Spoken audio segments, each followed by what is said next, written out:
Good morning, everyone. Welcome to Saturday Morning Cartoons. With me today is Brandon's Looney Tune Fan 2000. How you doing, Brandon?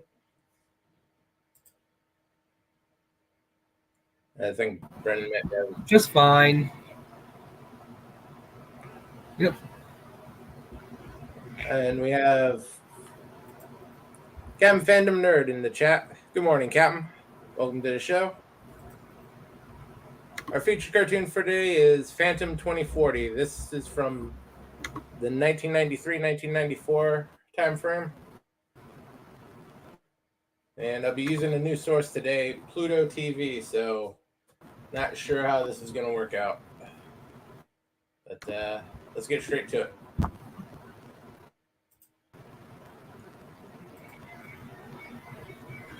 Resolute Germ. Yeah. You're an awesome user. Oh, thank you. So are you, Brandon. Do you like my YouTube channel? That is a bit loud. Let me turn this down a bit. Do you like my YouTube channel? Yeah.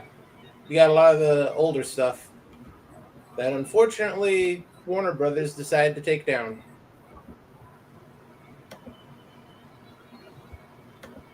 It's good that you and other YouTubers try to preserve that stuff.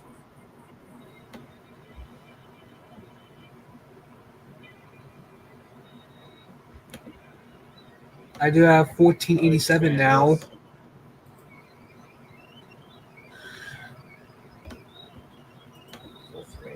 I have 1487 now. Oh, that's doing pretty good, Brandon. A lot more subs than you. Yeah. Oh, you do a lot more content.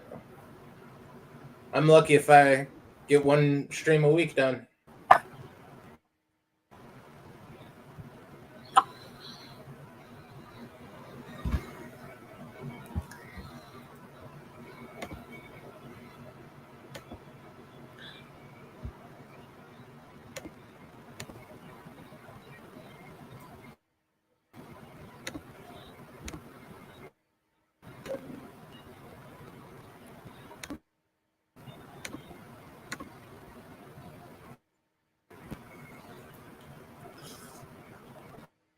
Another drawback of Pluto commercials.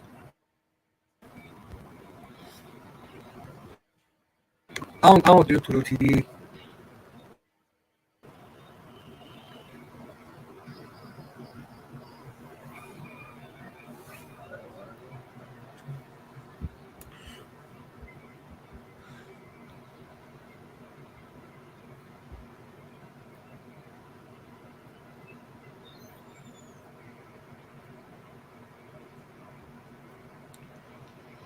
And I have a watch party on Discord in like 2 hours.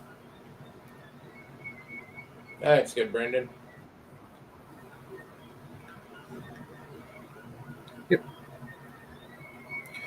It's just the two of us in the panel right now. Yeah, Gorilla won't be able to make it today. He has some business with his kid.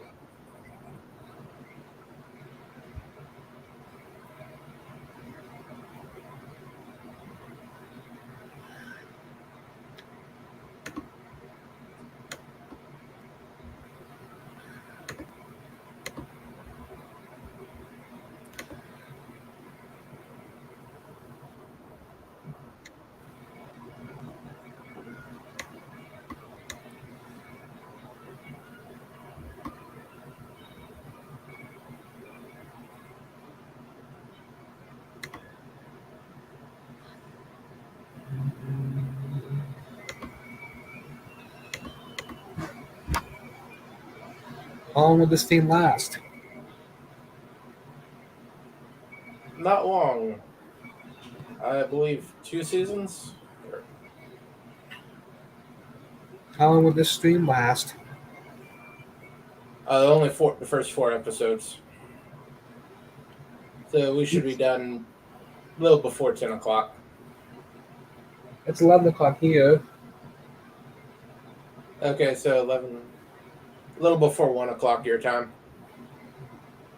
I have a Discord party at 1 o'clock.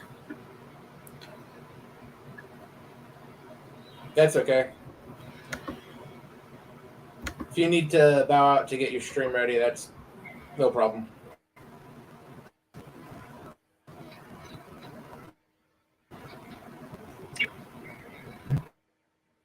Where's the shape that's made when you follow a single point on the outside of a rolling circle?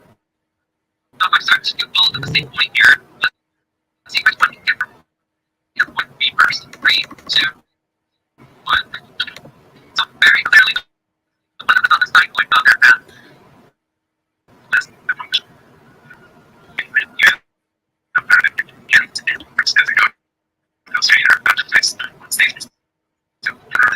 What is that you're playing, Brandon?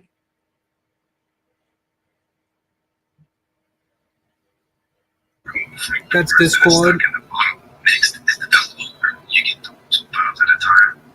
That's Discord.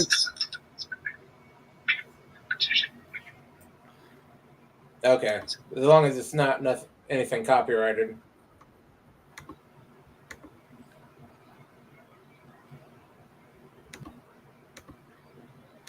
I'm almost to 1500, by the way. That's good, Brendan.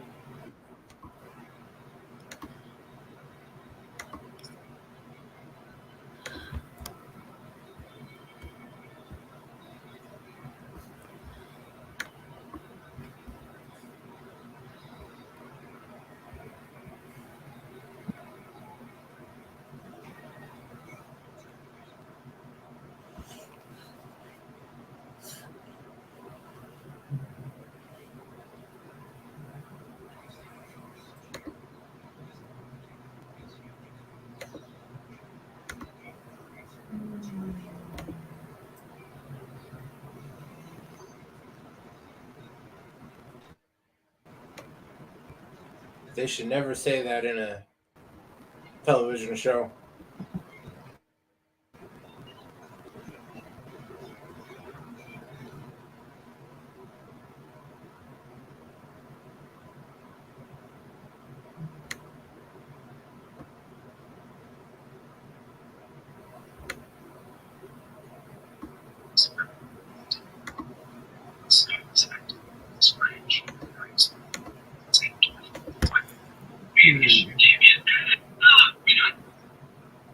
That's Discord.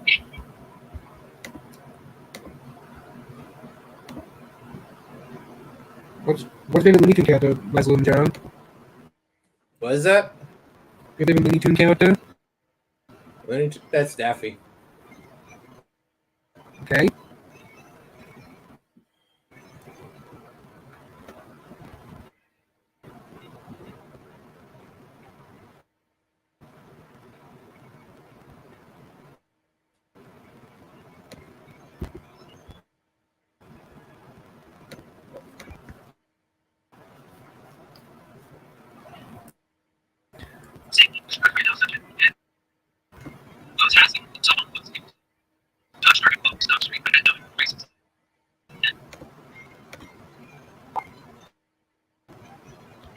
Okay, so it was not someone that was playing. They're saying English words, right? Like,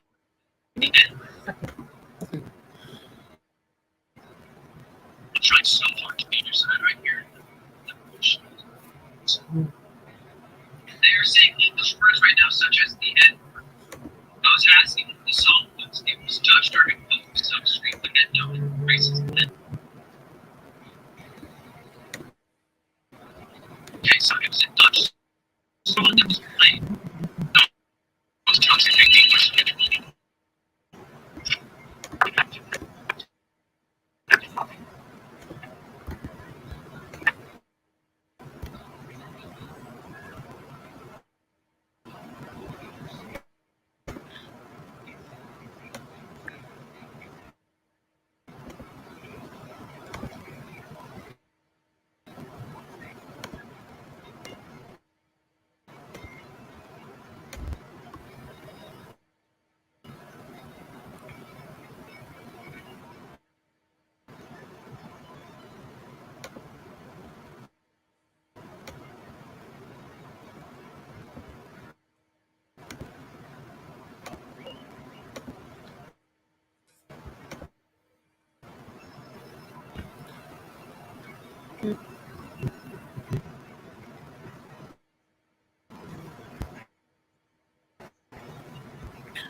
And never send a robot to do a man's job.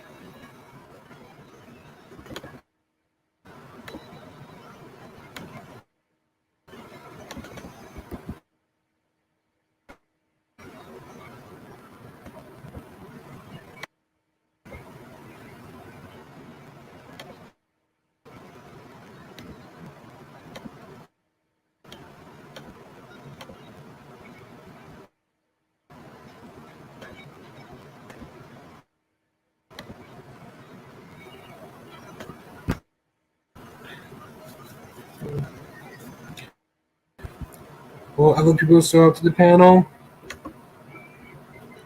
Probably not. I'm perfectly I fine think with that. Yeah. I don't Will use not Discord. show So, up. yeah.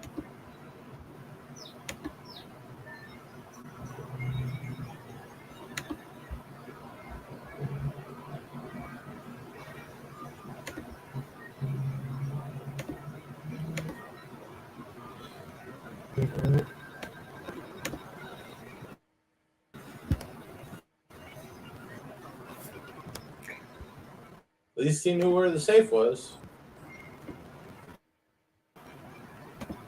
You only have 354 subscribers, by the way. Yeah. Yeah, I haven't been very active, so the growth really isn't there.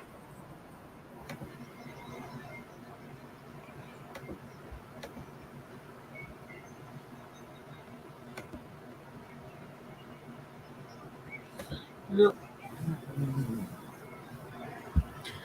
I'm almost at 1,500. That's good, Brendan. Yep.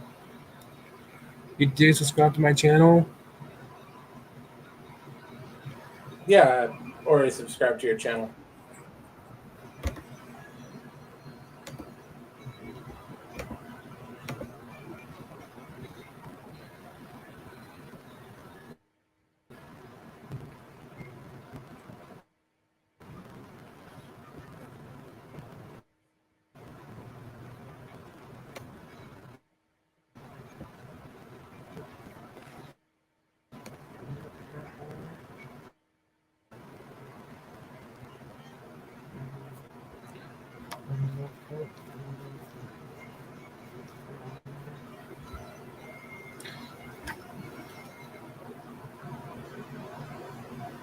Unfortunately, Grey Ghost is the wrong franchise.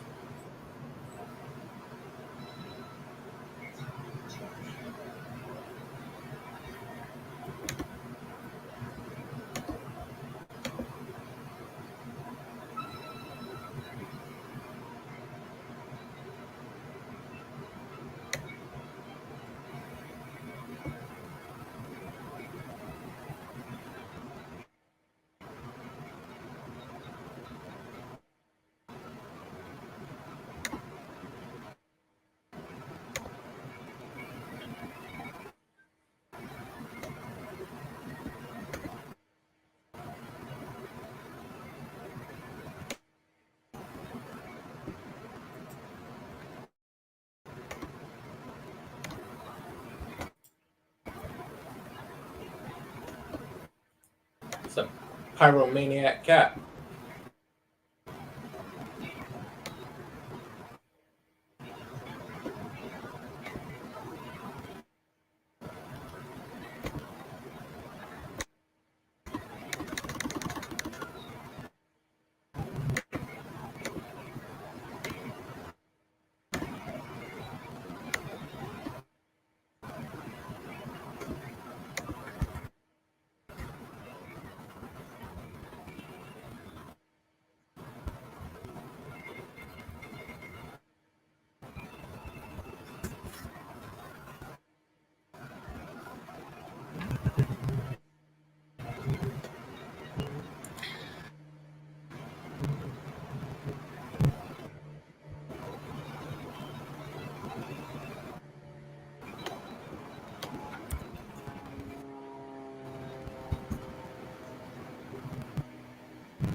And of course, he's going into the blocked off sector by himself.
Do you do setup videos?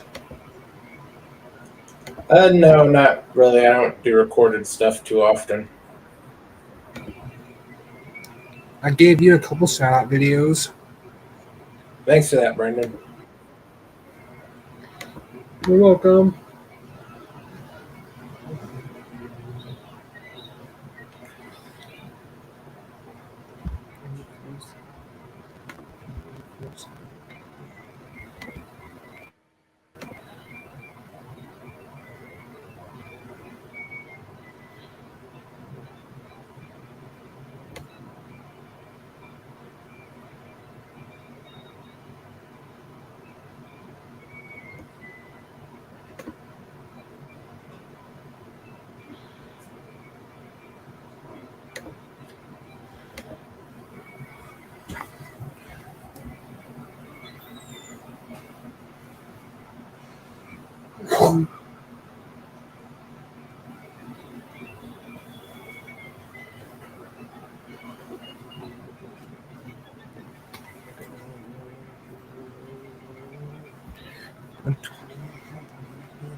God forbid they have a daughter.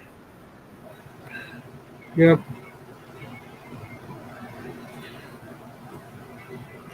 I might still want to do open panels one day. Oh, Did you answer me? what is that? I might want to start doing open panels one day.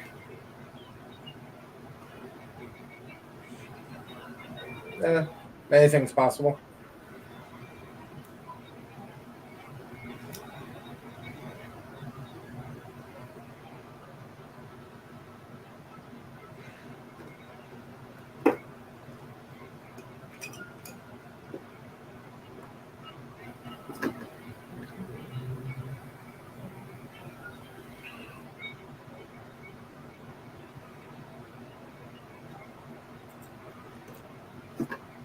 Hey, Mikey. Hi guys. That This looks Mikey pretty person cool. here. Yep, Mikey's here. Hey, how's it going? Not too bad.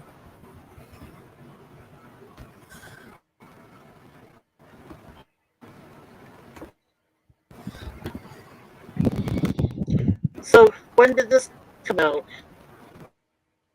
94. 94? 1994. Yeah. Yeah, 1994. Okay.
It's unfortunate. A lot of people didn't know about this cartoon, but this got the motion picture made in 1996. Yeah. He's supposed to be a superhero, right? Phantom? Yeah. Well, Yeah. he doesn't have any real special powers. Alright. But I do seem to recall that there was a movie, right? A live action, wasn't there? One time? Yeah, 1996 with Billy Zane. Yeah, that's it. Billy Zane, right, as the Phantom. I remember now. Yeah. So That's what it's yeah, he played the Phantom, Billy Zane. He's been in a lot of What's the movies germ? before that. What's that? Yeah, 2040. That's about 17 years from now, as of 2023. Yeah, Yeah, rather bleak looking future. dystopian future, yeah. It was even That's what I worse said, in it's futuristic for 1994. sure. Yeah.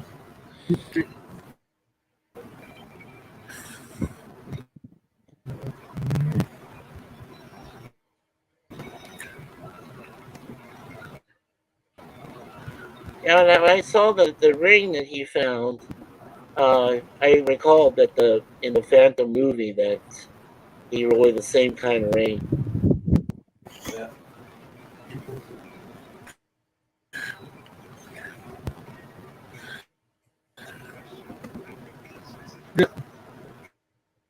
You're awesome, Leslie Germ.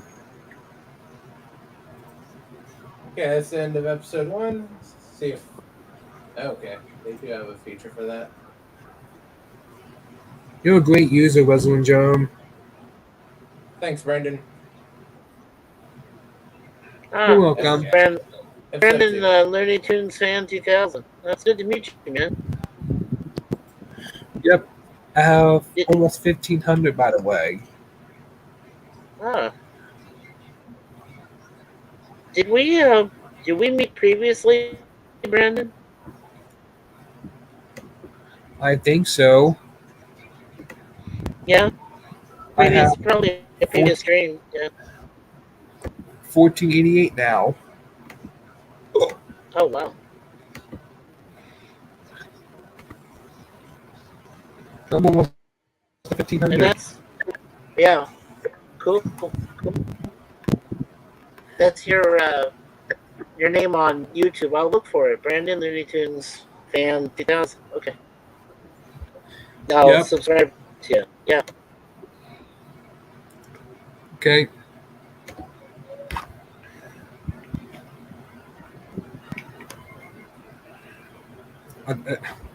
Is there swearing in this channel? PG-13 levels. Yeah.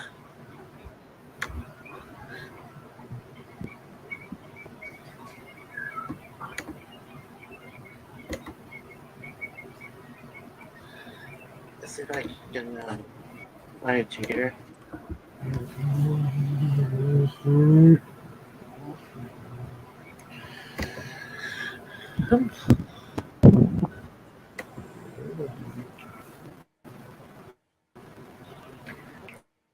Let me have what's going 30 point on here and Discord. You sort of breaking up a little bit, Brandon.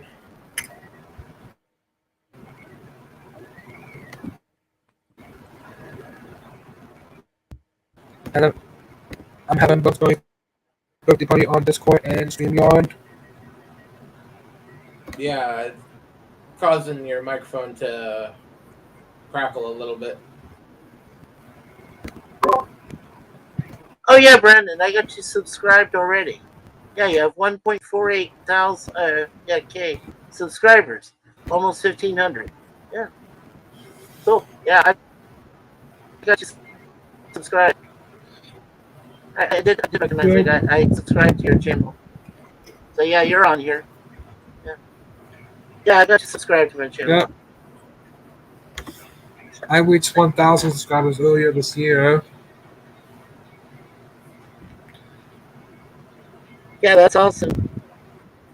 I'm only 9 away from 100. I'm trying to get to 100 before the end of this year myself, or at least the end of the summer.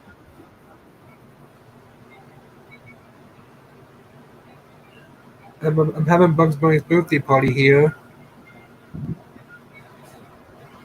When's That's cool, that? Brandon. Yeah, when's Bugs Bunny's birthday? For 27th. Oh, July? Oh, cool. 100 years. Wow. 83. Oh, 83. Sorry. 83. Okay.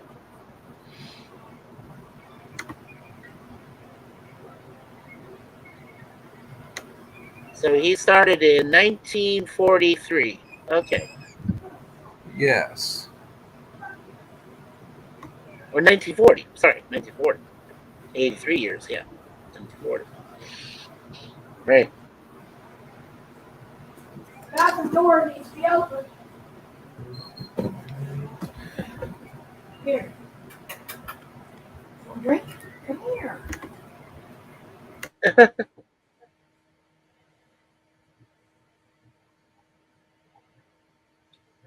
Yeah, if I recall correctly, that Germ did that Phantom movie didn't do so well, did it?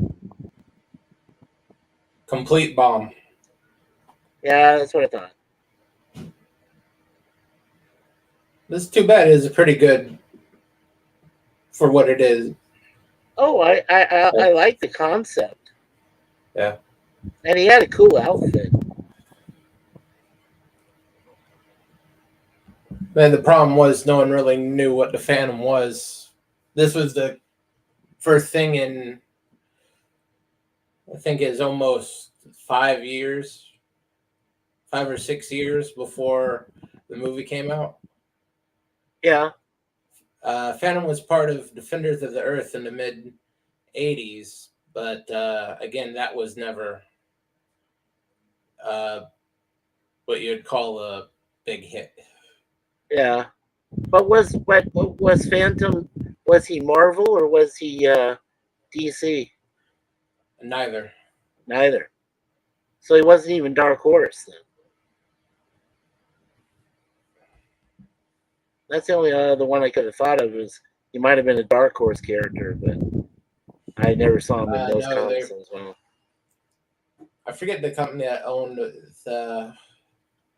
Flash Gordon.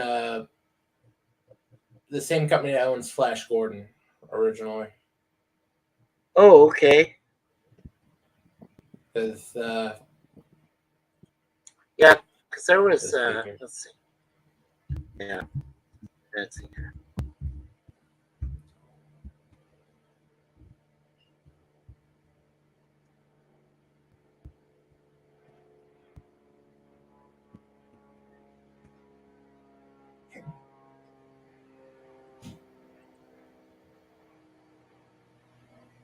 Okay, yeah. That company originally was from Adventure King Comics. Features. Yeah. Well, I'm kind of reading it from here. King Features Syndicate was the first publisher of Flash Gordon. The first comic strip they came out with was January 7th, 1934. It was created by Alex Raymond. So, if that's if the Phantom was considered King Feature Syndicate and the Action Comics, yeah, then that would be where he's from.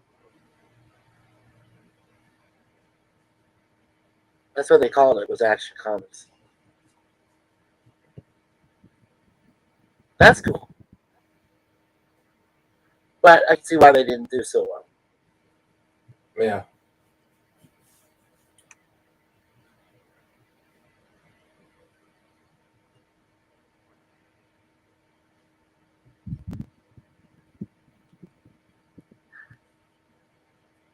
Like I was telling Daniel the other day, or sometime back. I said I wish they would do another He-Man and maybe do a better one this time. And unfortunately, they're still doing the Netflix version. Yeah. See, I didn't mind the live action one. I know it kind of bombed, but I still remember it for Frank Langella playing Skeletor. I thought that's pretty awesome. That was great casting. Maybe not so much Dolph Lundgren, but of course he was one of the few, bodybuilder types at that time. And I know Arnold Schwarzenegger couldn't play it, so It wasn't so much Dolph's fault. It was the studio and Mattel all had different ideas of what they wanted the movie to be. yeah. They wanted to shove in all new characters to sell more toys. Well, it didn't sell more toys though. That's the thing. Well, I mean, it did sort of. Unfortunately, but unfortunately, the toy market collapsed before the movie ever hit theaters. True. Yeah. It actually took, I believe, an extra year for it to come out in theaters because of the collapse. Oh, right, of the market. Yeah. And it didn't help that they had canceled the He-Man movie.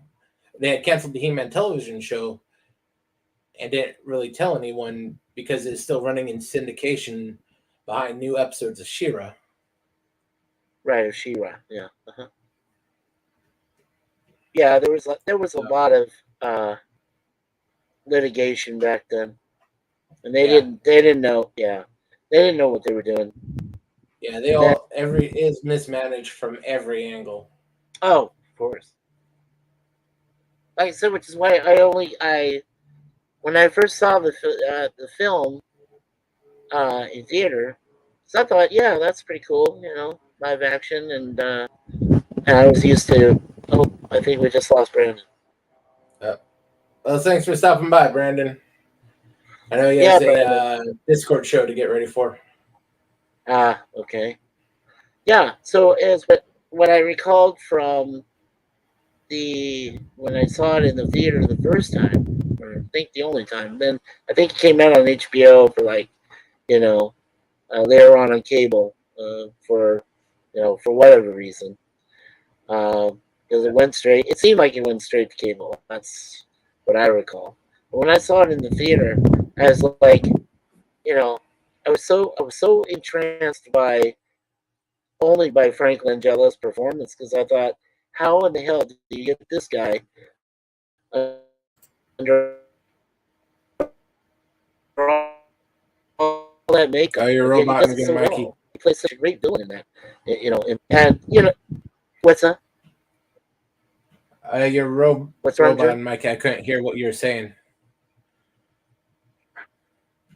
Oh, I thought my thing was coming out okay. Can you hear me now? Yeah, I can hear you now. Oh, okay. Yeah, I know. It's just my problem. Yeah, so like I said, when I saw Frank Langella, I remember him in being like vampire movies and that sort of thing. But just seeing him in Skeletor costume, I thought that was pretty cool. And and you know what? That's the weird part, is that most of the time, fans, of live action and things like that, usually want the hero to do well. But in this case, I wanted Skeletor to beat him. Because Dolph Lundgren because he just looked lame. He did. I was like, okay, so he's He-Man. The design they used for everything in that movie wasn't too great. Yeah, but at least, but one thing which was nice about the film is that it didn't use CGI; it used practical effects, which I thought was cool. So natural explosions, things like that. And that's and going downtown LA, like they're invading and something. It's just kind of cool. Like I said, for me. It was mostly because it was the action and the effects, and the fact that Frank Langella did an awesome job. Everybody else kind of sucked. Yeah. I don't know why he was even in that movie. Oh, must have been a favor to somebody, or for his grandchildren, or something like that. He must have needed some money. because he wasn't getting work. You know, he wasn't. It's not like he was, doing any other projects. They just Yeah. asked him. They just asked him Not nicely, like and he he said, "I'll was do it." getting very much money. Yeah, The studio actually went bankrupt not too long after. yeah, that's true. Somebody asked me what was the fate of. This was a while ago. Somebody asked me what was the fate of the that producing team, Menachem Golan and Yoram Globus. I said, I don't know. I'm not sure what exactly happened to their company. They had some They big had some action films they did. legal difficulties about where some of that money was going. Right. The IRS had questions, so Oh, yes. they had some problem. They had to deal with that. Yeah, that's true. That's true. Yeah. I just remember them doing uh, they did a few Arnold films. Uh, they did a couple sci-fi films that I was familiar with. Yeah, But you did, yeah. But you know, they were really secretive. You know, and like you said, with the IRS kind of hounding them everywhere, every which way, and they'd yeah, say, "Oh, we only made so much money," and I think they underpaid their taxes. I don't think they exactly paid what they were supposed to. yeah. That's part of it. There's accusations of underreporting profits. Yeah, They're yeah. essentially ripping off. They're essentially pulling a from the plot of the movie The Producers. So was it just an issue of the story or what? No, their movies did okay. They usually did pretty well. It's just that they were making a little bit more money than they were planning, and so they were sort of fudging the numbers when it came to how much they were telling the government. Right. That's what I said. They were under reporting what they were making. Yeah, Yeah. Whether they did that on purpose or whether they did that by accident and just somebody, and a number of accountants, just were crunching the right numbers. I don't. I'm not sure. I know it was just a lot of deception. They said. Well, that's what the government said. I don't know about the yeah. company itself, but They the didn't have movie a great company. reputation. Their Yeah. production studio didn't have a great reputation. It was, hey, if you want to get this done quick and cheap, and you may or may not have questions from the government about where's this money. Yeah, right. Who cares where it comes from? Just have to make it. It's like, okay. Where do we go? Well, we travel Southeast Asia. Hell, they're cheap there. We can do a lot of films there. Yeah. They did but they did real big movies. They just Yeah, there weren't were a few. entirely professional. They weren't entirely honest with anybody. Uh huh. The government, primarily because the government's the one who went after them eventually.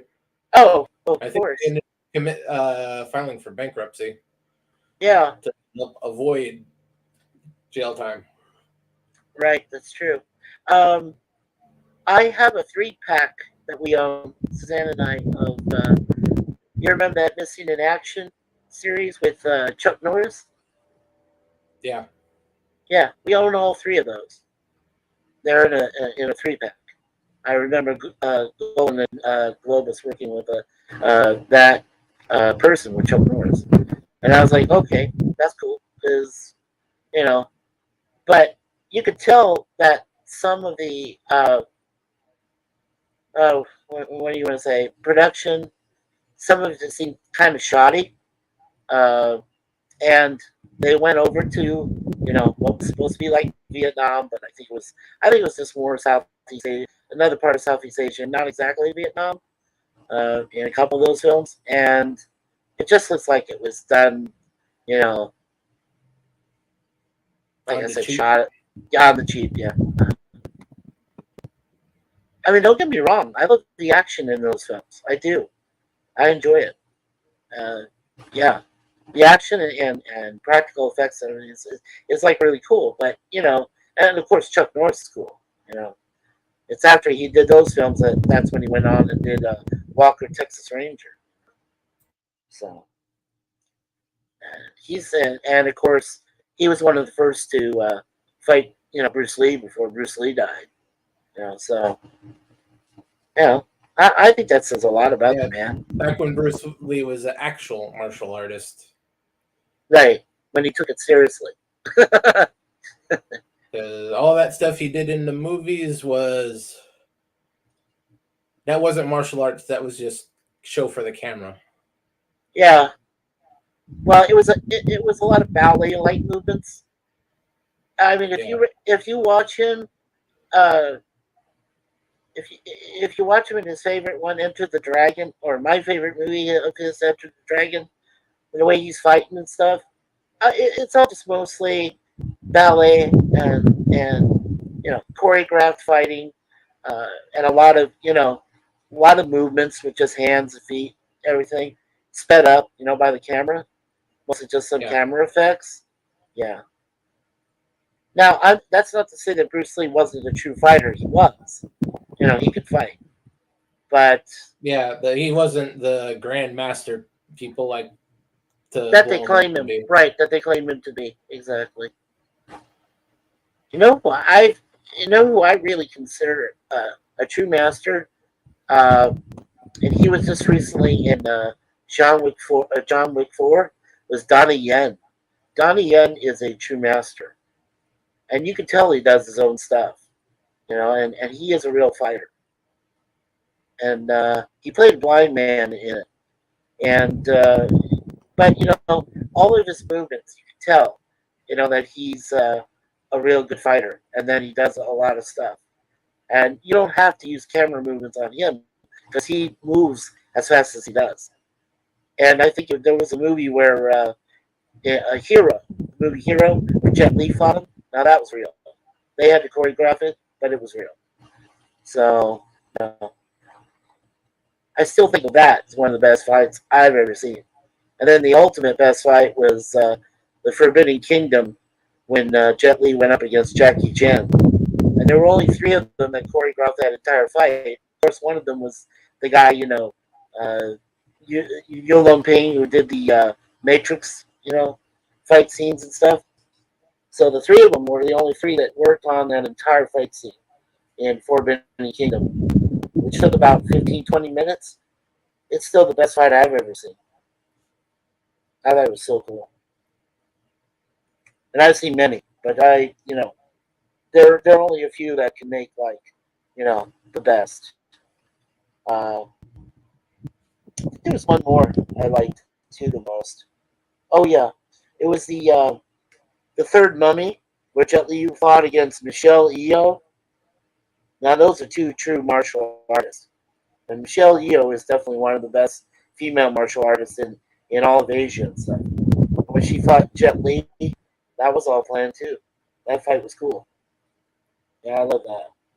Well, there is bound to be something good about that movie. As a whole, that third Mummy movie was atrocious. Oh, you're being kind. You're being kind, Germ. Atrocious? Yes, yeah, you're being kind. Now, I really, like I said, the whole movie to me was just an abysmal. But when I saw that fight, like between the two of them, I knew that was real, and that was cool. So, yeah, I can. You know what? What's so funny is that I recall the fight scenes at Jet when he first came out. In Lethal Weapon 4. And I recall how fast he was. I knew he was fast, artist like that. He could move fast. I didn't realize, until Mel Gibson got stupid and said, "Oh yeah, go ahead and fight you." Yeah, sure. I was like, "Yeah, screw you, man. You're done." Oh yeah, even when Danny Glover and him fight him on that underneath boardwalk thing down there. Oh my god, that's still awesome. Okay, we go with episode 3, the sum of the parts. I mean, by all rights, Jet Li is the assassin. Some odd reason they were to live. Yeah, don't get it. In that movie, I believe he was the Okay, enforcer for the triads.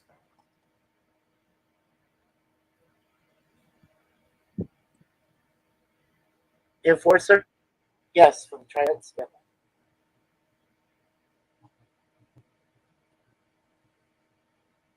yeah. She's Shogyo is to me is a great female martial artist, and she's actually very good. She's actually a fairly good actress. Yeah, I don't see any flaws in her acting, and she does well. I mean, you have to admit too when you saw her fight scene in Tomorrow Never Dies and the James Bond film with Brosnan, her fight scene was what everybody wanted to see. They didn't want to see Pierce fight; they wanted to see her fight. Yeah. Did you But know? with movies like that, they're never really about the fight. Right. Well, the fact that she was, Bond's equal and she could fight, but it really wasn't about that. You know what I thought was interesting? I read something about this behind the scenes. Uh, in that fight scene, Michelle wanted to use only skilled, stunt fighters. Choreographed the whole thing herself, along with the director of the movie. And what I found out is that uh, Jackie Chan had actually loaned some of his Hong Kong buddies that he used to do a lot of movies with, stunt guys and so forth, and he used a few of those uh, and loaned them to Michelle for the fight scene in Tomorrow Never Dies. And I was like, oh, well, that's cool. Because it looked like she was familiar with every one of them as, when she got into the fight itself, with them and everything. It seemed like she knew them. So that's why I did a look and some research, and, well, sure enough, Jackie Chan's friends helped out that film. They're not credited. They stayed uncredited, but they they help out with the stunt coordinators and stuff in the film. So I thought that was cool. Little things you find out. That's why it made it so effective. Yeah. Are you Germ? Are you planning to see any future films this year yourself, or Uh, Nothing's really standing out to me. At what some about? point, I'll see the Babylon 5 movie that's coming out next month, but I probably won't bother even buying it until sometime around October. Oh, okay. What about Oppenheimer? That actually looks good to me.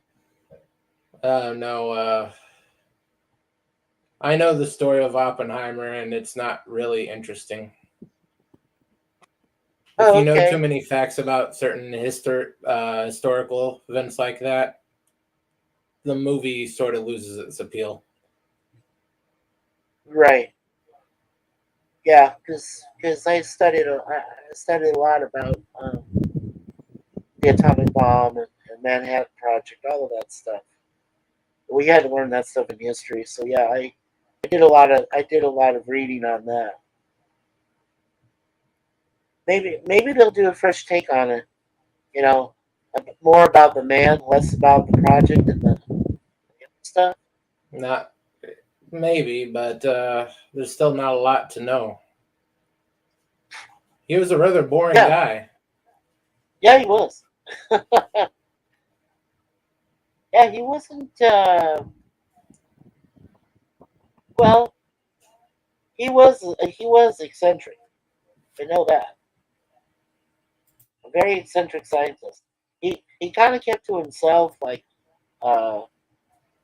Einstein did when he came over Yeah. from Europe. Like him and Einstein both have this reputation of being extra eccentric and weirdos, but they're both Yeah. sort of reserved, especially if you're comparing them to people today. Oh yeah, for sure.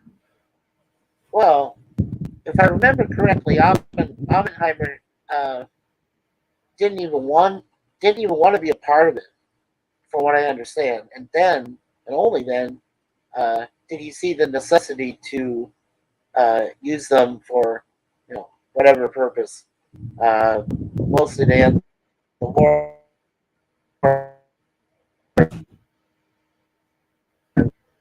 So Oh, you're gone again, Mikey. he just reluctantly became the leader of the whole project because he knew more about the.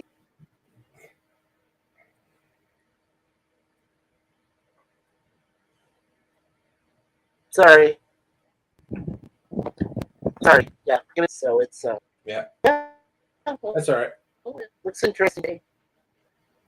I'm using this new feature. Also, no. I'm sorry. I'm using this new feature too, Jerome.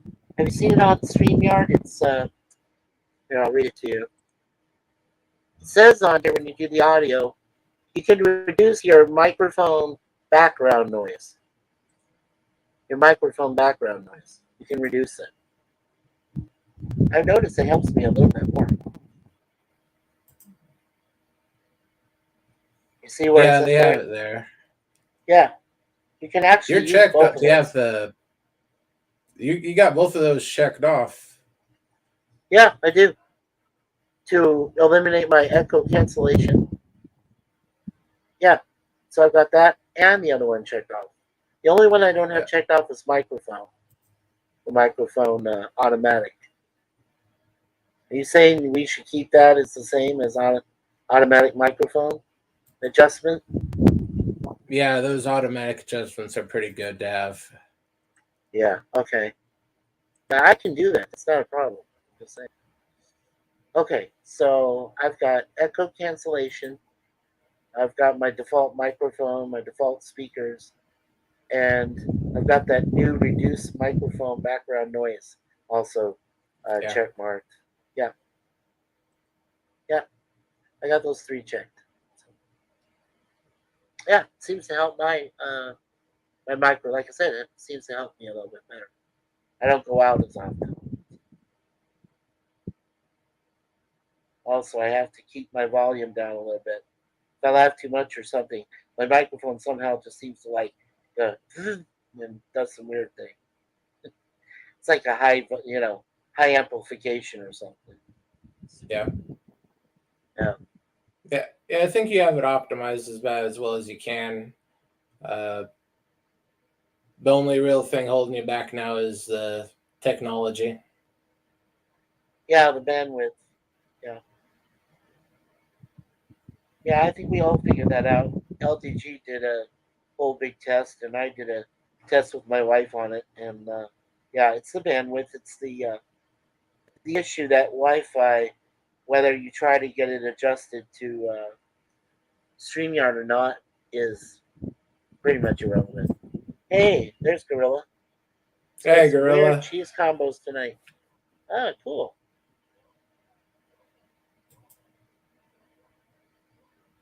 Yeah, it's good to see you, Gorilla. I was trying to say goodbye to you and hoping that you got there safely, but apparently you did. To be with your folks.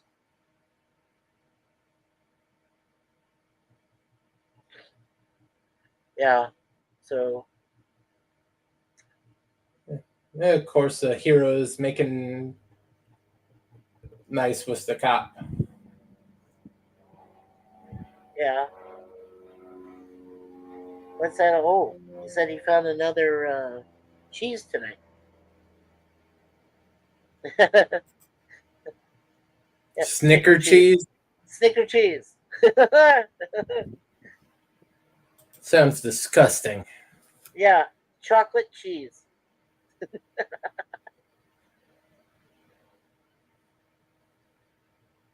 Yeah, it sounds disgusting and it probably tastes disgusting.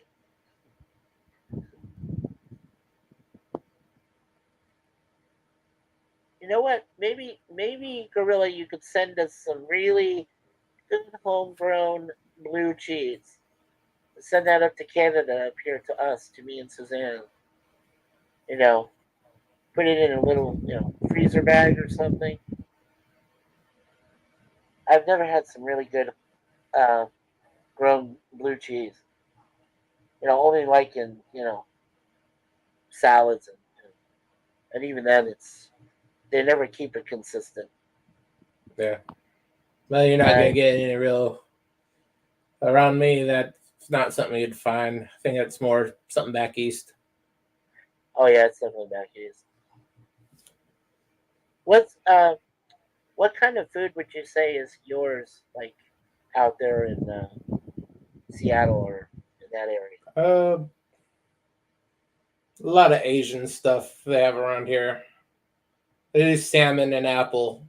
A lot of stuff with that. Yeah. But what do you like that was what do you mostly like in your area that is made in the USA? It's not like from back in Asia or whatever.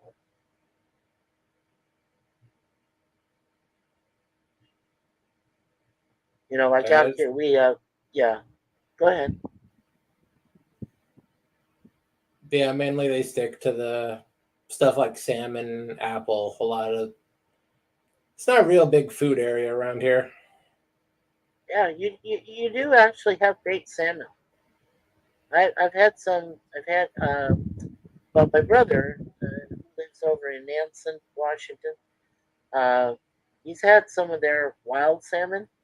I actually like yours, and I like wild Alaskan salmon, and I've had both, and I love that kind of salmon there. And I think only once Uh, I've tried Atlantic salmon since I moved here, and Atlantic salmon is not too bad either, but it has to be cooked right, otherwise it just sucks. It's not that good. What does he say right there? Curiosity got the better of my sister. I myself got 14-year-old cheese. I can send you moldy cheese. No, no, don't send me moldy cheese, Gorilla. Don't do that. Come on. Oh, Tan Wisconsona. Ah, 1/8 a mile. You surprised I actually pronounced that correctly, Gorilla? That drives my wife back sometimes. I can look at a word, say it right the first time. She'd be like, "What? I can't even pronounce it myself. How were you able to pronounce it?" It's a gift or a curse. Yeah. Yeah, don't send moldy cheese to us, Gorilla. Send us some good oh, hard. that's expensive stuff. Yeah, it is. Yeah, blue cheese is expensive. You could send cheddar. You surprised I spelled it wrong? I didn't say you spelled it wrong.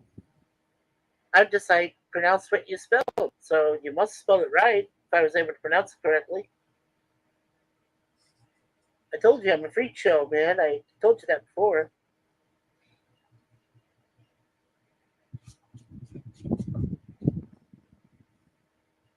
Don't worry about it. It's all good. If you feel like you want to send some kind of cheese, then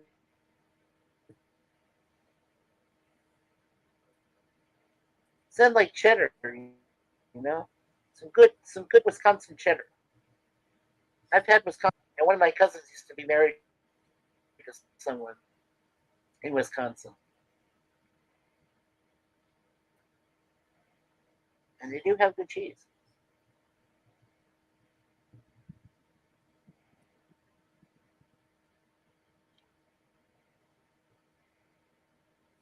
One thing I found out about Milwaukee is they may have a good beer, but they have better cheese. At that, if you believe that.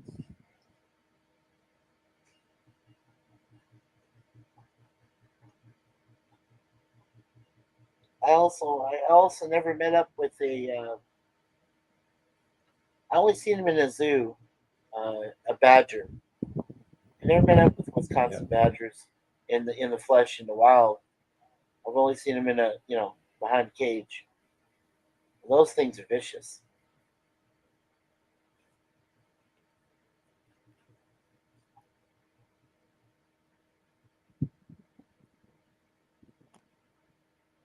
I'm assuming he's going to do a lot of fishing up there.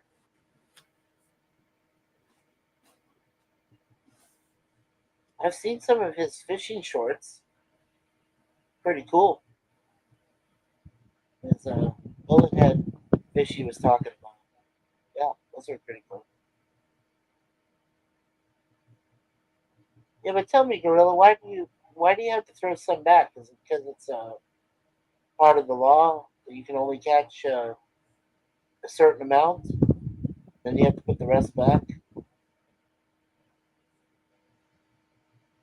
We had a similar. Yeah, throwbacks is usually the count. You only allowed a certain number under the licenses. Right under the permits. Yep, we used That's that. the most common reason. Yeah. Then if they're undersized or if say they're ready to spawn, Oh, right. Yeah. you're not gonna pull out a female that's on the way to repopulate the species. Yeah. Right. Yeah. Arizona Game and Fish Department.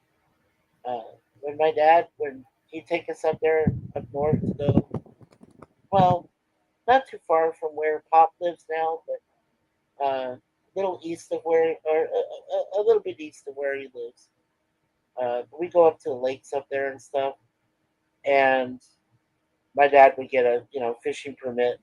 It cost only a couple bucks back then. We're talking like the '80s, like early '80s or whatever. And yeah, we were only allowed to catch a certain number of trout and stuff. They had some. Well,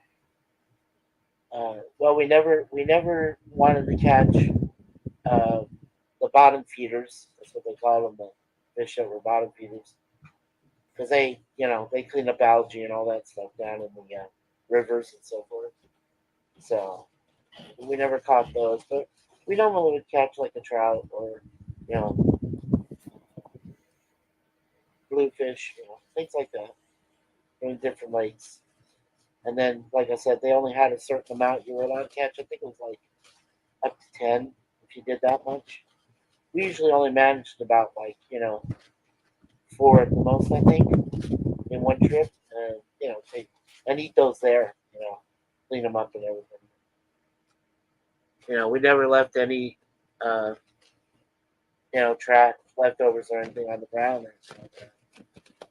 They're bears, things like that that run around. So, Yeah, you want to clean up everything. stuff like that you get pretty big fines for now. Yeah. Well, I was just impressed when I saw in the gorilla short that he caught all those fish. I said, "Well, yeah, you must have a limit." I miss fishing. I really do. Maybe not all the time I spend trying to catch one. More like lucking out and being and catching one. Where my dad would be sitting there on the bank and he just excuse me, and he would have like a sandwich, that mom would make or something, and he'd just be sitting there, and my brother and I'd be over in the other part of the small creek there and trying to catch, and yeah, every once in a while, his sons got lucky and caught something, and usually it wasn't my dad, it was us, so I think he was a little jealous that we caught things and he couldn't. So yeah, we listened to Dad. We knew how to fish. My brother got stupid sometimes. He'd jump into what he would do is he would jump into one deep part of the creek, of the pool, and you go in there, and that was supposed to stir up the fish and move them around and whatever. And I said, well, why are you doing that? All they're going to do is just go either up further at the voidus, or they're going to go hide somewhere, in the rocks or whatever, and not come out. He said, well, I'm just trying to get them out. So that's it. We go up there for, especially Beaver Creek, we go up there for a whole weekend. And we'd be there even like I enjoy there on the camp, whatever. If we came out of that whole weekend with at least a couple of fish, we were happy. It didn't matter how much we caught, as long as we caught something. Yeah. Fishing is never about catching the fish.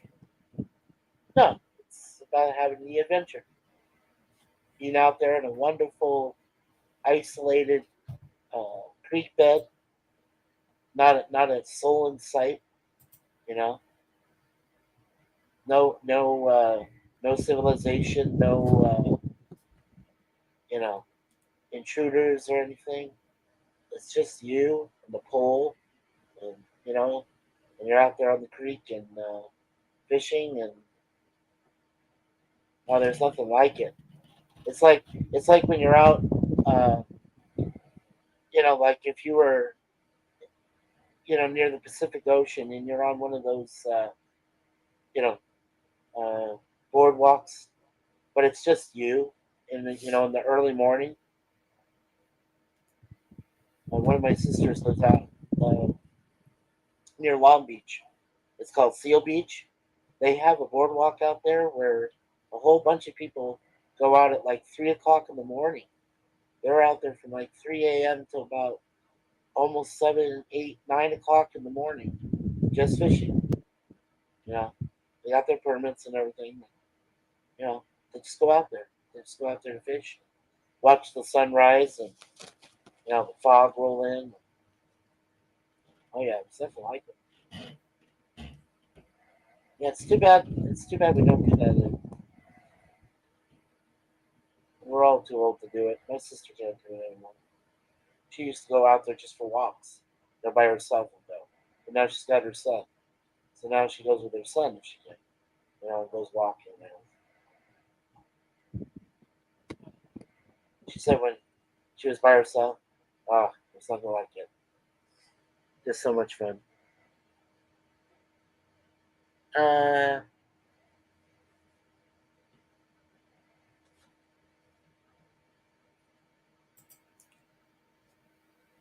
Hey, PvP. Hey, there's The cartoons are on the Cosme hey guys, channel. he says. It's in the pinned link at the top. Cosme. You still have. Just finishing up the 3rd episode. We have a 4th episode after this one. Oh, just woke up. You just woke up? So a late day for you, PvP. Yeah. Well, he was on the stream with us. We did a kind of spur of the moment stream last night, and he was there. Pleasant Valley, me, Jay Aldridge, and Daniel, and we were just talking. Oh, and Steampunk Star Raisin was there too, and we were just talking about comp things and stuff, and I think PvP fell asleep. Yeah, he came home. He was tired and had some supper, and yeah, that's right. It's you're yeah. Yeah, 9 a.m. That's a late day. Yeah. Yeah, that's a late morning for you guys. Hell, it's already 12 o'clock noon here, back east. Yeah, it's 12. Wow, 12 after 12 already. Damn. Yeah, we're supposed to be getting rain today. Yeah, forecast of rain. Yeah, they've been saying rain here for the last few days, but nothing's come up so far. Nothing yet at all? Oh, okay. That doesn't surprise me. Okay. Here we go with episode 4, Ice. Oh, Fire and Ice. Fireworks.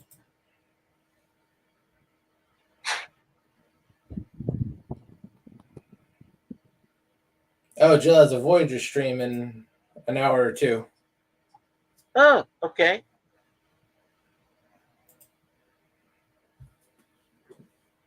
So like what, like 1 o'clock Eastern or 2 p.m. Eastern? TV? Yeah, she does some good Star Trek episode streams.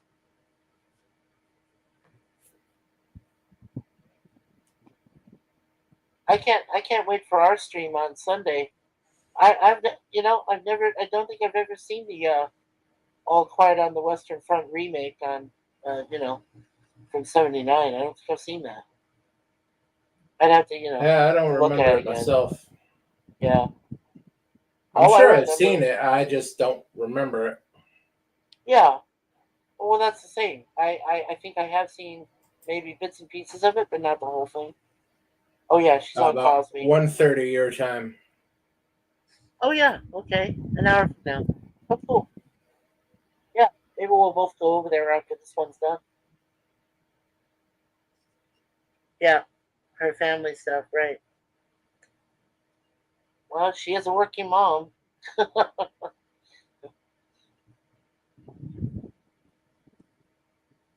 Yeah, she looks like she's very busy.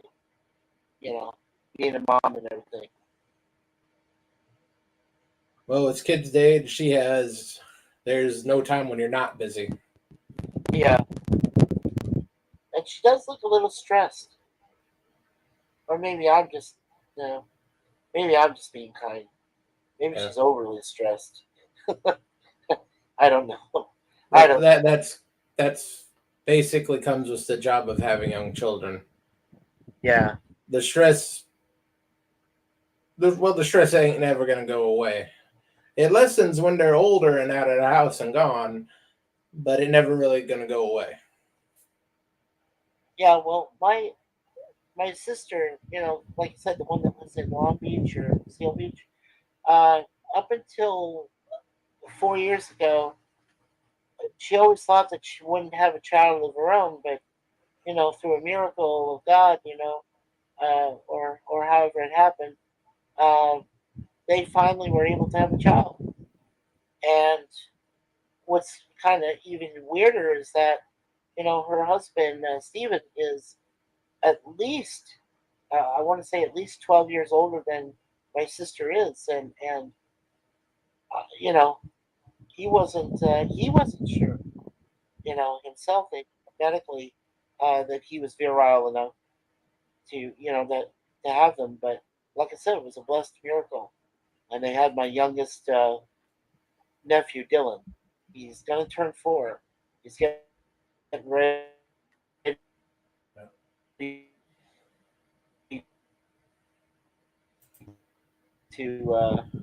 go full. She's off when she went to school, and so forth. Yeah.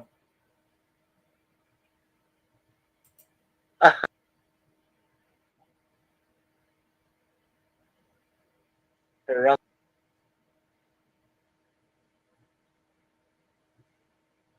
Yeah, but that doesn't matter. Man from Uncle, The Avengers. You don't have to rush that stuff.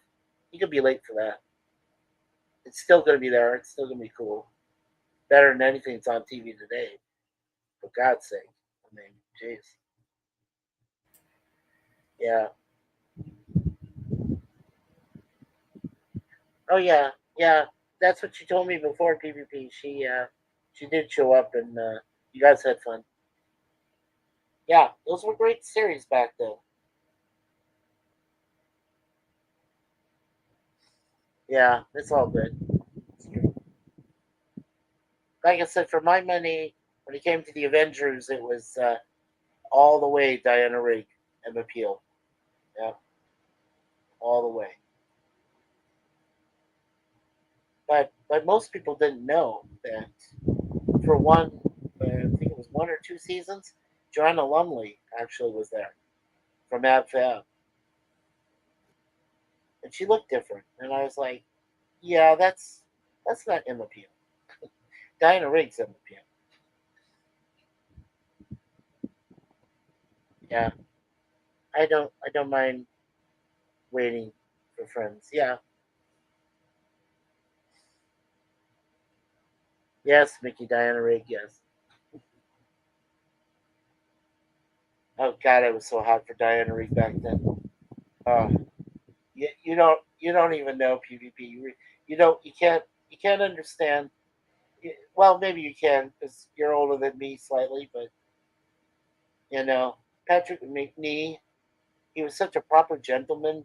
John Steed, and I was like, dude, why can't you tap that?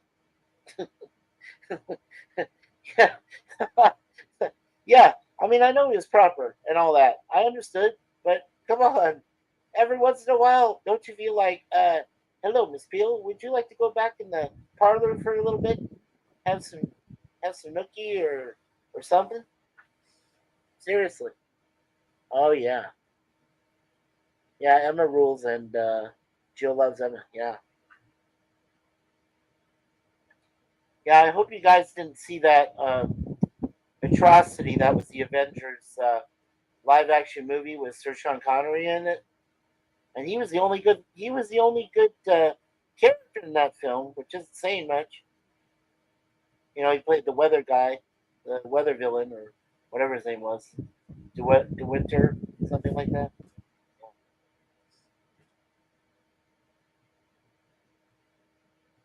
Yes, Patrick was like Steed, a cool gentleman. Yeah, but come on, didn't PvP? Didn't you want to at least once or twice, like you know, Steve take Peel back and do something, politely, of course, but maybe enjoy each other, have some fun.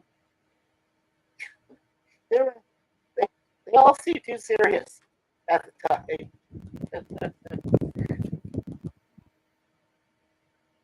Yes,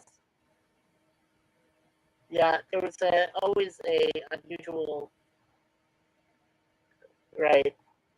Yes, right. Though they never did it. Yeah, it was hinted at. Yes, yeah. It was when there were some episodes where they were going to talk in the parlor, right?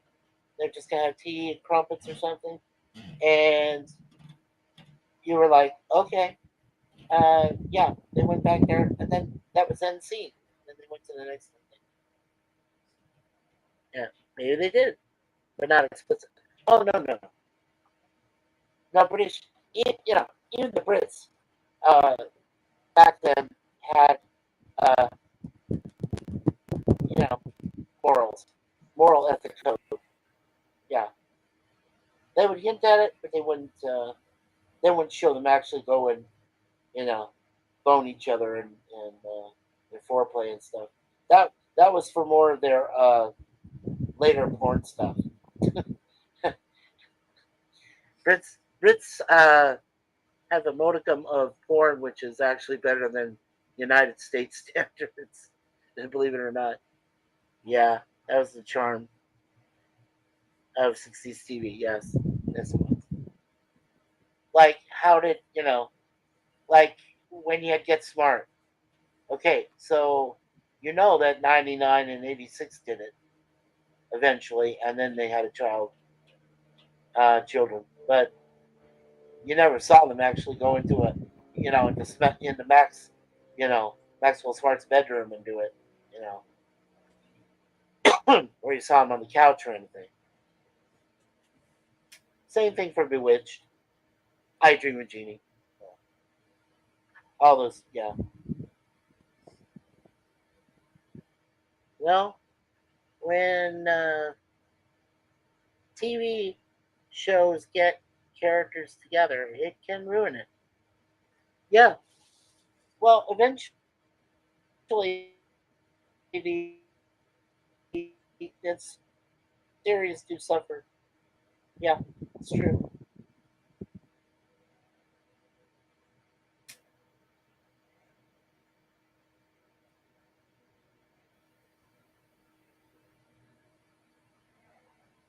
Well, it's like cartoon reference when the Flintstones, but they didn't do well after that when they had kids. It's almost like the writers were against, adults having children, which is odd because, the cartoons were meant for kids initially, right? And then some adults actually started watching. Oh my gosh, they started to pay attention. Amazing. Yeah. Yeah. So it's like, well, series like the Jetsons, when George and Jane already had Elroy and daughter Judy, and they already had them, right? So you already had the family. It's not like they had to go, in the future and sleep somewhere in their bedroom and produce children. They didn't have to do that because they already had the kids. I guess it depended on, you know.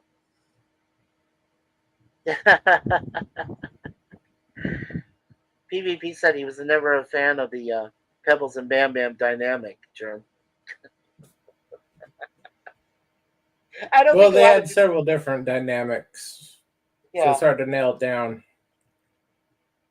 Well, what's the odd part is that my wife reminded me of this yesterday. That Pebbles and Bam Bam got together, and they actually had a kid of their own. So then, Yeah, there's a before couple of everything ended, movies.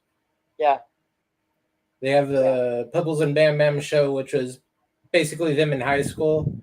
right, I Yabba Dabba Do is when they get married, and they have one following that I forget the title of that offhand. yeah. And they had one child. Was it one or two kids? It was just one. It was a daughter. I know that. There was one daughter of Pebbles. So that made Wilma a grandmother. just it's just so I don't know. I just get a kick out of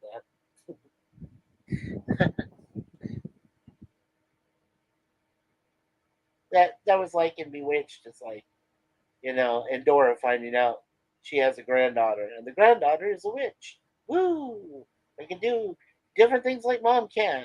Yeah, so much fun on that one. At least the Honeymooners was smart enough to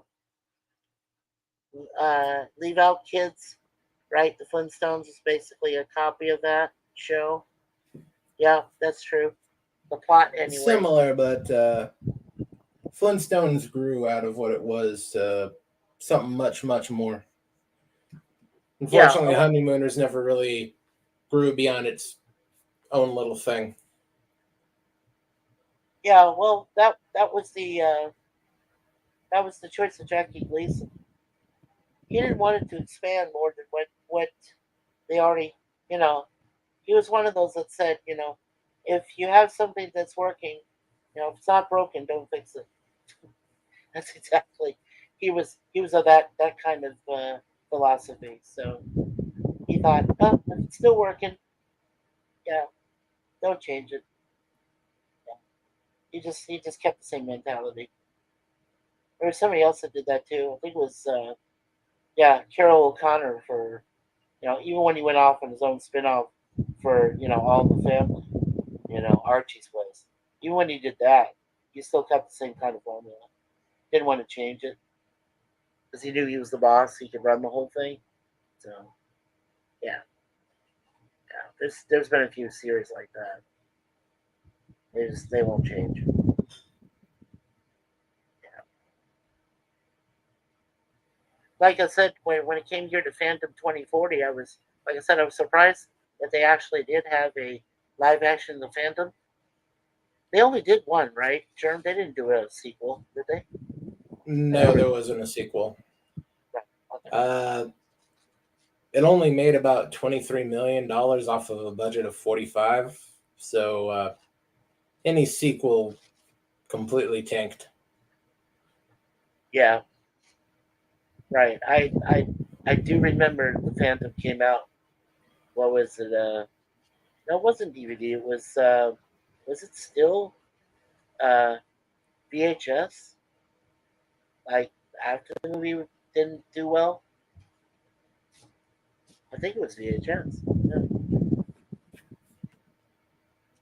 yeah. Even though there are more episodes, right? The Honeymooners is known for the classic 39 episodes on film, even though there are more. Yeah,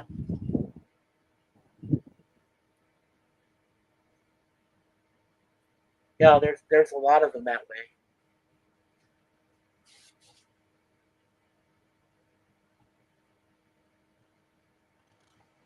I think. Yeah, I think I Love Lucy was one of those that did the same thing. Uh, Dick Van Dyke did the same thing. Yeah, there was a lot of different shows that did that. A lot of they didn't even call them sitcoms yet. They just called them comedies, comedy shows or whatever. Oh yeah, of course. Yeah, the 39 episodes are amazing. Though. Hilarious stuff. Absolutely. Well, that's when we had better TV writers back then. We had comedy writers who could actually write comedy. You try to find anybody like that today, barring the writer's strike, you fail every time. You can't find anybody that can write decent comedy anymore. Seriously, there isn't anybody. Now we definitely had a golden age back then. We were blessed. People just don't understand that.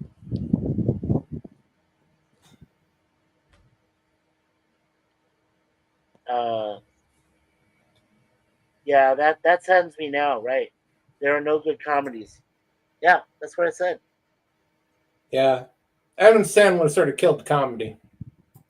Oh no, no, he buried it. He didn't kill it. He didn't just kill it. He buried it. He buried it, Germ. There's nothing left. There's nothing left. Sandler just he all he did was Yeah. he It's took all just juvenile now. yeah, yeah, he just well, and he wasn't the only one. Uh Jim Carrey also killed comedy as we know it is as well. There was a whole bunch of people responsible. It wasn't just it wasn't just Sandler. Carrey did the same thing. Uh, Steve Carell, I could say to some extent, has done the same thing. There's just a whole bunch of them. They're all responsible for just saying comedy. Fuck that. I don't want any more. Yeah. Oh yeah, Seinfeld was. Yeah. Well, Uh, he was that's okay. Yeah. Yeah. Jerry Seinfeld Seinfeld was. was popular. He wasn't exactly Yeah. funny. Yeah. That's true. And PvP says maybe the last decent comedy was King of Queens. Yeah, that's not a bad show. But Leah Remini left it, and when she did, well, that was it. Because I don't think anybody else really cared after she was gone. Yeah, I had some good, some good episodes. That's how it was okay. Frasier was well written. Yes, I'll agree with that. Kelsey Grammer, yeah, definitely. And the man could sing too. I mean, he does the theme song. Yeah. So yeah, that's impressive. He can do that and still be able to act. And he was in Star Trek. Kelsey was there. Yep. Yeah, Seinfeld was dry wit. Well, it was about nothing. They said it was a show about nothing. And that was the point. People thought, oh, okay, it's about nothing. But it was hilarious when it had its moments. Until Michael Richards went off the rails and went anti-Semitic, just like Mel Gibson did that one time. You know, yeah, no, you're right. Neither can I. No, It's like I keep saying, man. After the year 2000, when we had a turn of the century, everything went to shit.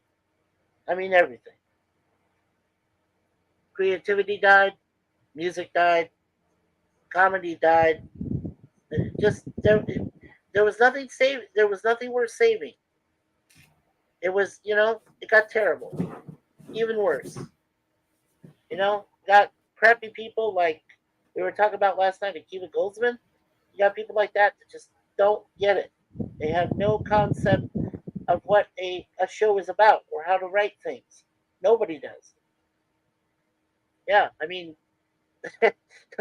my wife agrees with me. She's like, yeah, you know, you can be cynical about so many things, and then you're like, are you going to create something decent? Like, without something decent, finally? No, you don't, because you don't get it. You don't know how to write. Some people don't. They don't. They don't. Uh, yeah, quirky human nature. Yeah, Seinfeld. It was. No, I enjoyed Seinfeld. I did. Well, I thought, you know, the actress that played Alpha, she was irritating. I thought Jason Alexander was a bore, man. I, let's put it this way: if I had Jason Alexander as my brother, I'd be beating the crap out of him, like almost every night, because he'd be a pain in my arse. I'd be like, nope, stay away from me. You're not related to me. Nope. My dream might get all the way downhill. Yeah, in the 90s. Well, yeah, late 90s, and then it got progressively worse. I'm just saying. I'm trying to come up with a round number and just saying 2000. Yeah, 23 years we've all gone crap. There has been hardly anything. Like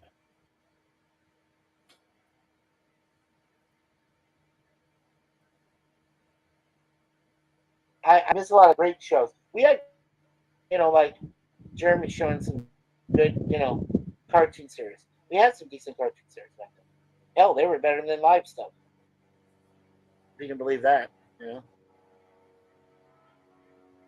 know. Oh yeah, Jason Alexander. Yeah, he was the perfect example of a non-entity. Yeah, he was so bland. He was hilarious. Well, I don't know. You know what? Whenever he spoke, it didn't make me laugh. I laughed because they laughed at him.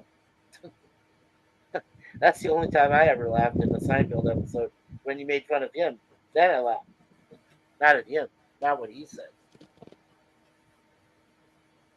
And I was just,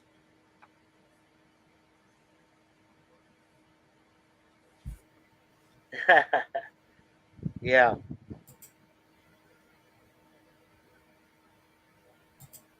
Okay, that is the last episode of Phantom. yeah, it was cool. If you're interested in seeing the rest of the series, it is available on Pluto TV. Pluto TV, okay. Yeah, it was cool for. What was the cartoon or the company that did the cartoons? What company did that? Offhand, I don't remember. I remember it's syndicated, so it jumped around on television. Well, it wasn't Filmation, right? It was above Filmation. I believe so. Yeah, yeah. Let's see. I can actually And, find out on IMDb. 2040. Well, I'm just animated series. Here we go. Did you know they even made it a video game? I didn't know that. Oh yeah, they had a video game of it.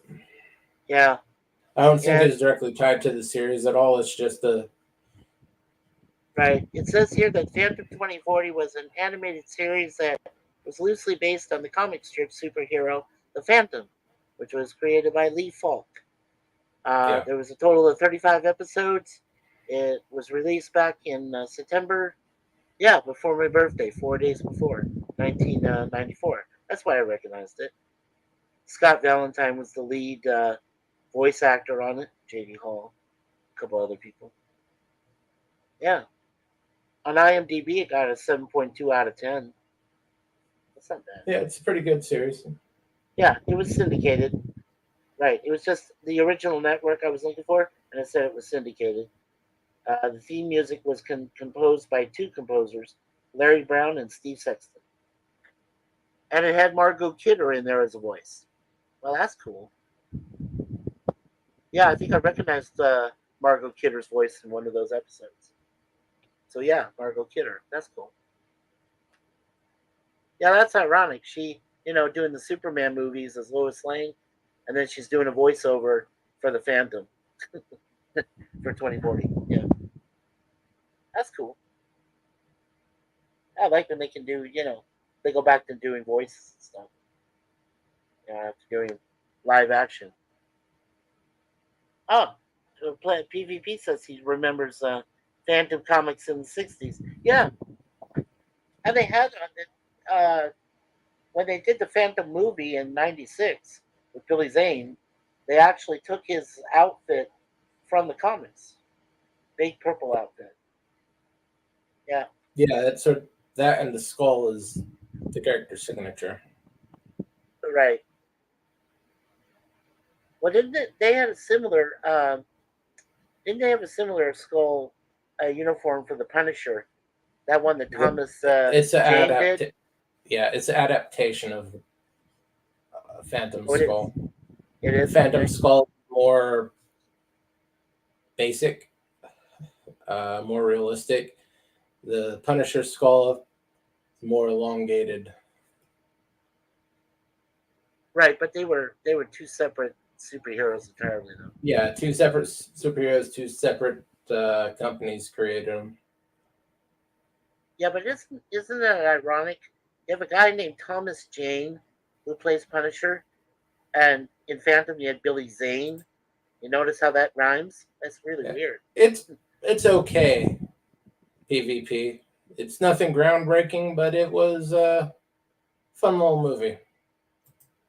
It was sort of on the good same level as the Rocketeer and the Shadow movie of the time. Yeah, it probably did. It probably did almost as good as, which is the same much as Elektra when Jennifer Garner did Elektra. So actually, those movies are all owned by the same company now. Yeah. I'm just saying, I'd seen Elektra, I'd seen Phantom, and well, not Elektra. Okay. Elektra's Marvel. Yeah, I believe Shadow, Rocketeer, and this, and no, it's Paramount. I believe owns them. Yeah. Okay, Paramount. Right. Yeah. No, I remember seeing the Phantom. Like I said, in theater, right? But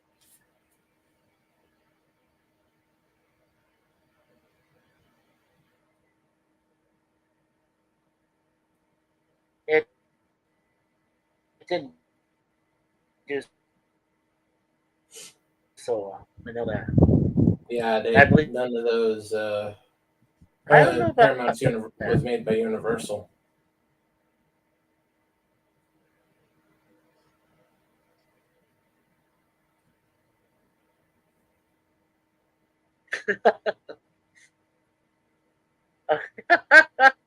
He says my watch list is available.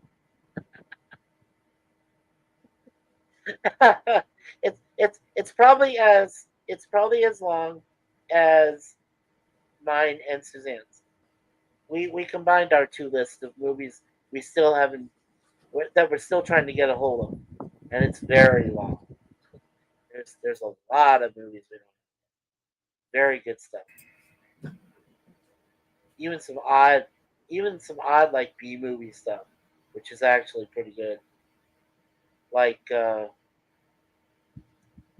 when Gorilla was talking about Sound of Freedom, and I was like, well, there's a similar type movie, but it's on it's kind of a more disaster type epic, but it's centered in South America.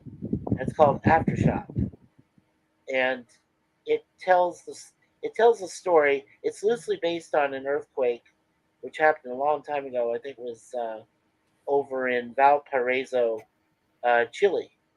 And what happened is this severe earthquake was one of the strongest ones in all of the continents of the Americas. To this day, it's supposed to be the fiercest one, uh, stronger than the one that hit Alaska back in the early 1960s. And this one was like an 8.6 earthquake, and it caused a lot of damage, killed a lot of people, and it caused a lot of rioting.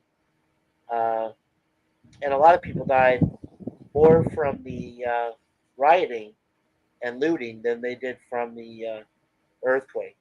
And so, Aftershock was kind of a disaster, a B movie. I call it a B movie disaster, but loosely based on the Chilean earthquake. So, Yeah. and it's actually pretty good. I don't know. Have you ever seen Aftershock, Germ? Uh, I don't think so. At least It's I on don't Blu. remember it. Yeah, But it's on Blu-ray. Yeah, yeah, it's very intense. I am Um, gonna have to wrap it up here though. oh, But okay. I'm sorry. I didn't mean to keep you, you. you have anything you want to shout out before we go, Mikey? Yes, I will be having a live stream. I have to wait till the end of the month, so I'm going to wait till then, and then on August 1st, I'm going to run a live stream. It'll be a movie review on a uh, horror film, which is going to come out here in just another week or so.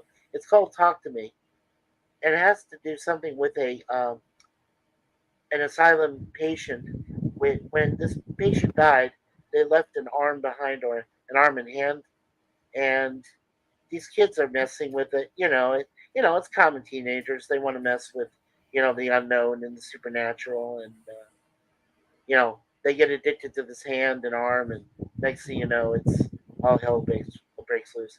It actually looked pretty decent in movie theaters. So yeah, we're gonna watch that end of this month on the 30th, and then we'll go and do a review. So well, yeah, August 1st. If you guys look forward to that, we'll run it around the same time. About 8 o'clock Eastern time, 5 o'clock Pacific. When All people right. get home. So that's it on mine. Yeah. Okay. And next week we'll be back with Saturday morning cartoons. By special request, we'll be running the second set of episodes from Wing Commander Academy. Oh yeah, I've So heard that'll about be that. next week. Cool. Take Right. care, everybody. Same time. So we'll see.